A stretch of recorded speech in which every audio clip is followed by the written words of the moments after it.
are you? I hope you are fit and fine. So I am from Psychopedia. I am Harit. So today I am going to start a very basic concept of atom. जो आज हम पढ़ेंगे वो atom के बारे में पढ़ेंगे, वो भी बेसिक होता है कि जनरली या कॉमनली जो बेसिक चीजें हैं एटम की, एटम क्या होता है वो चीजें आज हम डिस्कस करेंगे। तो सबसे पहले देखते हैं एटम क्या होता है। तो सोचिए एटम क्या होता है। एटम जो होता है वो आपके जितने भी बॉडीज हैं आपके आसपास, वो पता है कि all things are made up of atom. हर चीज़ें जो है वो एटम से ही मिलके बनी है। ध्यान रहे, हर चीज़ें जो है एटम से मिलके ही बनी है। जैसे आपकी घर की चेयर है, जैसे कि आप है, जैसे कि एक ब्लैक बोर्ड है, एक आपके पास टेबल है। घर में जितनी भी चीज़ें हैं, बाहर जितनी भी चीज़ें, आपके अराउंड जितनी भी चीज़ें, वो सारी एटम से बनी। इसलिए कंपलसरी हो जाता है कि एटम होता क्या, और इसको जानना भी चाहिए एटम क्या होता है। देखो एटम क्या होता है। Atom is the smallest particle of matter which cannot be further divided as called atom. यानी एटम जो है मैटर का सबसे स्मॉलेस्ट पार्टिकल्स होता है, जिसके और टुकड़े नहीं किए जा सकते, जिसके और टुकड़े नहीं किए जा सकते। देखिए आप स्क्रीन पे देख रहे हो ना, आप देखिए स्क्रीन पे देखिए, यहाँ स्क्रीन पे क्या हो रहा है, यहाँ पे स्क्रीन पे आपको एक मेटालिक स्फीयर दिखाई दे रहा है। मान लीजिए एक आयरन की बॉल है, और इस आयरन की बॉल में यहाँ पे देखिए, इस आयरन की बॉल के वहां पे ये आयरन की बॉल किससे बनी हुई है भाई, किसी तरह का मटेरियल होगा, मैटर होगा। तो यहाँ पे देखो ये मैटर से बना है, और ये जो मैटर है ये किससे बना है, ऑब्वियसली एटम से बना है। इस पिक्चर में देखो एटम की शेप देखिए, एटम कैसा होता है इसके बारे में, और इसकी जब स्ट्रक्चर ऑफ एटम के बारे में हम पढ़ेंगे तब आपको बताएंगे। फिलहाल इसको देखिए कि जो मैटर है वो एटम से बना है। ठीक है, देखिए एटम के चारों तरफ जो है आपको सर्कुलर पाथ दिखाई दे रहे हैं, इनके बारे में हम डिस्कस करेंगे, ऑर्बिट्स कहते हैं। बाकी अब आप ये समझिए कि हमने ये एक एटम लिया है तो बहुत सारे एटम से मिलकर मैटर बना होता है, तो यही तो एटम होता है। अब आपको ये बात समझने के लिए ये समझनी चाहिए कि एटम क्या होता है। एटम हमारी किसी भी बॉडी का या किसी भी वस्तु का, ऑब्जेक्ट्स का सबसे छोटा पार्टिकल्स होता है, उसे हम क्या कहते हैं, एटम कहते हैं। जनरली हम उसे क्या कहते हैं, एटम। हिंदी में कहते हैं परमाणु। तो एटम क्या होता है, आपको पता लगा, smallest particle of matter which cannot be further divided is called atom. अब देखिए एटम के बारे में अगर हम कुछ थोड़ा फंडामेंटल कॉन्स्टिट्यूशन, इसमें कॉन्स्टिट्यूएंट ऑफ एन एटम की बात करें कि एटम जो है किससे मिलके बना है। फंडामेंटली एटम जो है वो किससे मिलके बना है। यानी आप ये समझिए कि एटम के अंदर और कुछ हो सकता है, बिल्कुल हो सकता है। तो एटम के अंदर तीन बेसिक पार्टिकल्स होते हैं, जिनके नाम प्रोटॉन होते हैं, जिनका नाम इलेक्ट्रॉन्स होते हैं, न्यूट्रॉन्स होते हैं। देखिए एटम के अंदर जो है बेसिकली तीन तरह के पार्टिकल्स पाए जाते हैं बेटा। प्रोटॉन पाए जाते हैं, न्यूट्रॉन पाए जाते हैं, और इलेक्ट्रॉन्स पाए जाते हैं। The nucleus of the atom. ध्यान रहे, एटम के जो सेंटर में, ऐसे पिक्चर में देख रहे हो, देखो इस पिक्चर में आप देख रहे हो, इस पिक्चर में, यहाँ इस पिक्चर में जो बिल्कुल सेंटर में है, ये आपके दो कलर के पार्टिकल्स दिखाई दे रहे होंगे, एक ग्रीन एक रेड। यहाँ पे जो रेड कलर में पॉजिटिव लिखा होगा ये एक्चुअल में प्रोटॉन्स है, और जो आपका ये ग्रीन कलर में आपको दिखाई दे रहा है ये आपके पास क्या है, ये क्या आपके पास न्यूट्रॉन है। ठीक है, ये बिल्कुल बीच में है, ये बीच में रीजन बना हुआ है, स्पेस बना हुआ है, ये ही एक्चुअल में न्यूक्लियस कहलाती है। यानी एटम के सेंटर में बेटा न्यूक्लियस होती है, और इनके चारों तरफ आप देख पा रहे हो ये जो ऑर्बिट्स बनी हुई है, ये जो ऑर्बिट्स बनी हुई है ना, ये ऑर्बिट्स न्यूक्लियस के चारों तरफ बनी हुई है। यही ऑर्बिट्स को, इन्हीं ऑर्बिट्स में इलेक्ट्रॉन चक्कर लगाते हैं। यानी ये सब जो मैं बता रहा हूँ आपको, ये एटम के अंदर है। ये एटम के अंदर न्यूक्लियस है, न्यूक्लियस के अंदर प्रोटॉन न्यूट्रॉन है, और न्यूक्लियस के चारों तरफ इलेक्ट्रॉन चक्कर लगा रही है। एटम की स्ट्रक्चर के बारे में बात हो रही है। तो एटम ऐसा दिखता है आपको। अब यहाँ पे अगर हम बात करें कि एटम बना किससे, अभी अभी हमने जैसे जिक्र किया कि एटम के अंदर तीन बेसिकली पार्टिकल्स होते हैं, प्रोटॉन, न्यूट्रॉन, इलेक्ट्रॉन।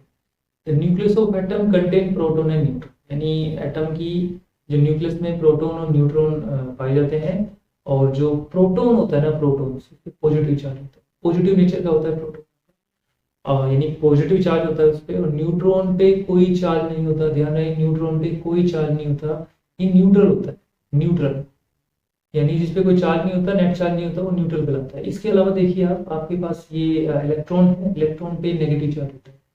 इलेक्ट्रॉन के पास जो नेचर होता है वो नेगेटिव नेचर होता है।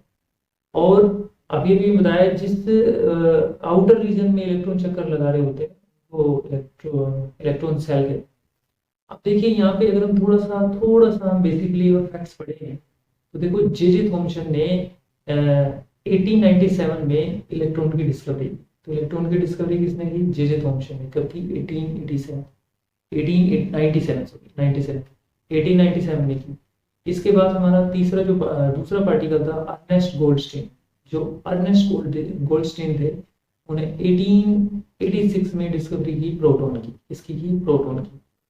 इसके अलावा आपका जो थर्ड पार्टिकल था आपका जेम्स चैडविक ने 1932 के अंदर न्यूट्रॉन की डिस्कवरी की। तो इन तीनों पार्टिकल की जो डिस्कवरी हुई वो अलग अलग साइंटिस्ट ने की। और जैसा कि आप पिक्चर्स में यहाँ पे देख ही पा रहे हो, तो इस तरह से हमारे पास कि एटम के अंदर कौन कौन से पार्टिकल्स और पाए जाते हैं वो आपने पढ़ा। सो अब देखिए, अब यहाँ पे आप इस स्ट्रक्चर में देख रहे हो स्ट्रक्चर ऑफ एटम, यानी एटम की स्ट्रक्चर कैसी होती है। थोड़ा बहुत हमने अभी डिस्कस किया था। तो एटम की स्ट्रक्चर कैसी होती है आप इस पिक्चर में देखिए। इस पिक्चर में यहाँ पे जो बीच में आपके दो कलर के पार्टिकल्स हैं, दो टाइप्स के जो कलर के पार्टिकल्स इसमें हैं, ये प्रोटॉन और न्यूट्रॉन। ध्यान रहे ये दो कलर के जो पार्टिकल्स आपको दिखाई दे रहे हैं ये न्यूट्रॉन और प्रोटॉन। इसका मतलब ये जो बीच में इसलिए है क्योंकि बीच में न्यूक्लियस होती है, न्यूक्लियस के अंदर प्रोटॉन और न्यूट्रॉन पाए जाते हैं। अब देखिए यहाँ पे ये जो इलेक्ट्रॉन है वो चक्कर लगा आपको घूमते हुए दिखाई दे रहे होंगे सर्कुलर ऑर्बिट्स में, सर्कुलर पाथ में जो इलेक्ट्रॉन यहाँ चक्कर लगा रहे हैं, मूवमेंट कर रहे हैं, एक्चुअली में ये क्या है? इलेक्ट्रॉन्स। इन न्यूक्लियस के चारों तरफ ऐसे सर्कुलर पाथ बना होता है कि यही इलेक्ट्रॉन इनके चारों तरफ चक्कर लगा रहे होते हैं।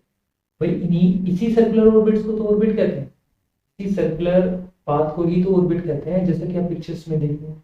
तो देखिए हर एटम के अंदर ऐसा हो रहा है, यही एटम की स्ट्रक्चर होती है। तो एटम के पास क्या हो रहा है? एटम के पास यहाँ पे देख रहे हो एक सेंटर है, सेंटर में एक रीजन है, उस सेंटर रीजन को आपने न्यूक्लियस बोला और न्यूक्लियस के अंदर प्रोटॉन और न्यूट्रॉन प्रेजेंट है, दीज आर पार्टिकल्स।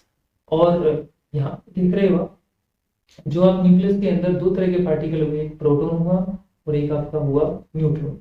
मैंने बताया आपको कि प्रोटॉन पे पॉजिटिव चार्ज होता है, न्यूट्रॉन पे कोई चार्ज ही नहीं होता। इसका मतलब ये हुआ अगर न्यूक्लियस पे चार्ज निकाला जाए तो न्यूक्लियस पे ओवरऑल चार्ज कितना होगा? पॉजिटिव, क्योंकि न्यूक्लियस के अंदर तो सिर्फ प्रोटॉन पे ही चार्ज होता है, न्यूट्रॉन पे तो होता ही नहीं। इसके चारों तरफ जो इलेक्ट्रॉन चक्कर लगा रहे हैं उस पर नेगेटिव चार्ज होता है, राइट। लेकिन ये बात आपको ध्यान रखनी है, जितने नंबर ऑफ प्रोटॉन इसके अंदर प्रेजेंट होते हैं न्यूक्लियस के अंदर, उतने ही इलेक्ट्रॉन इन ऑर्बिट्स में चक्कर लगा, same number of electron proton atom में प्रेजेंट होते हैं। जैसे कैरेक्टरिस्टिक्स ऑफ एटम यानी प्रॉपर्टी ऑफ एटम्स, हम यहाँ पे एटम की प्रॉपर्टी पढ़ेंगे कि एटम की प्रॉपर्टी क्या होती है, कैरेक्टरिस्टिक्स क्या होती है। स्क्रीन पे देख रहे हो कि एटम की कैरेक्टरिस्टिक्स में सबसे फर्स्ट प्रॉपर्टी आप पढ़िए और देखिए क्या लिखा हुआ है। Atom is the smallest particle of matter, यानी मैटर का सबसे स्मॉलेस्ट पार्टिकल क्या होता है? एटम। यहाँ पे पढ़ रहे हो कि atom is the smallest particle of matter. Her matter का, किसी भी मटेरियल का ऑब्जेक्ट होगा उसके अंदर जो है सबसे स्मॉलेस्ट पार्टिकल क्या होता है? एटम। तो एटम की सबसे बड़ी प्रॉपर्टीज हुई। सेकंड में आइए, सेकंड में देखिए all elements are made up of tiny particles called atom, यानी हर एलिमेंट्स, जितने भी एलिमेंट्स होते हैं वो छोटे छोटे पार्टिकल से मिलकर बने होते हैं। वही छोटे छोटे पार्टिकल्स आपका बताया मैंने अभी, स्मॉलेस्ट पार्टिकल, वही टाइनी पार्टिकल्स आपका क्या कहलाता है? एटम कहलाता है। थर्ड कैरेक्टरिस्टिक्स एटम की होती है कि atoms are very small in size and cannot be seen through nectar। अभी बोला स्मॉलेस्ट पार्टिकल ऑफ मैटर, तो ऑब्वियसली एटम को आप डायरेक्ट नहीं देख सकते, नेक्ट आई से नहीं देख सकते, डायरेक्ट अपनी आंखों का यूज करके एटम को नहीं देख सकते। किसी तरह का हमें किसी तरह का इंस्ट्रूमेंट का इस्तेमाल करना पड़ेगा, हाईली रेजोल्यूशंस वाला आपको माइक्रोस्कोप का इस्तेमाल करना पड़ेगा। तो ये इसकी प्रॉपर्टीज हुई।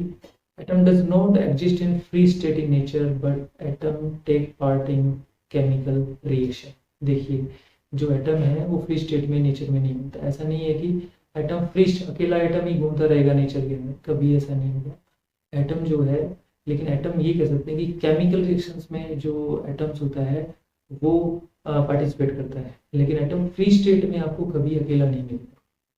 जैसे बॉडी के अंदर एटम मिलेंगे, मैटर जो है एटम से मिलकर बना है, लेकिन अकेला एटम आपको नहीं मिलेगा।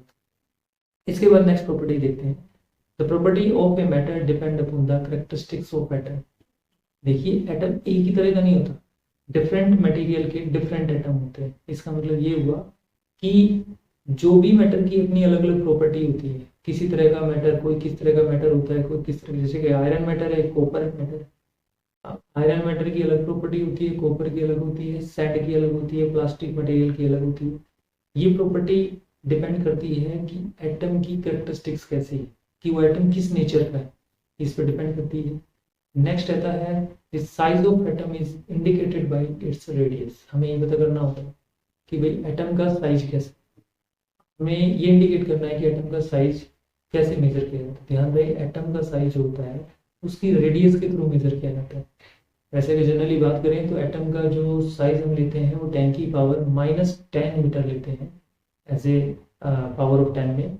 और अगर न्यूक्लियस की जो बात करें तो उसका साइज लिया जाता है 10 की पावर -15 मीटर, 15 मीटर।